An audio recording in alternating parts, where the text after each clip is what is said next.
বর্তমান সময়ের সকল আধুনিক মোটরসাইকেল এবং সার্টিফাইড হেলমেট সহ বিভিন্ন পার্টস নিয়ে নোয়াখালী চৌমুহনীতে তাহিয়া মোটর শোরুমের উদ্বোধন করেন নোয়াখালী ৩ আসনের সংসদ সদস্য আলহাজ মামুনুর রশিদ কিরণ। সন্ধ্যায় চৌমুহনী পৌরসভার উত্তর পাশে তাহিয়া মোটরসের স্বত্বাধিকারী জাহাঙ্গীর আলমের পরিচালনায় ফিতা ও কেক কেটে তাহিয়া মোটরস শোরুমের শুভ উদ্বোধন করা হয়।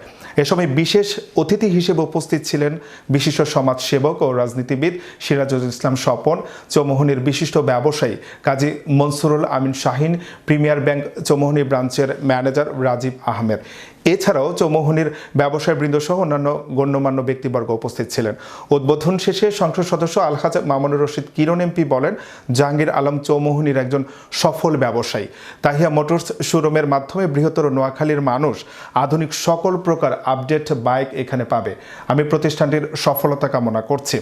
এদিকে তাহিয়া মোটরসের স্বত্বাধিকারী জাহাঙ্গীর আলম বলেন, বৃহত্তর নোয়াখালীবাসীর কথা চিন্তা করে বর্তমান সময়ের আপডেট সকল বাইক এবং ভালো ও উন্নত মানের সকল হেলমেট সহ বাইকের যন্ত্রাংশ নিয়ে আমাদের তাহিয়া মোটরসের যাত্রা শুরু হয়েছে।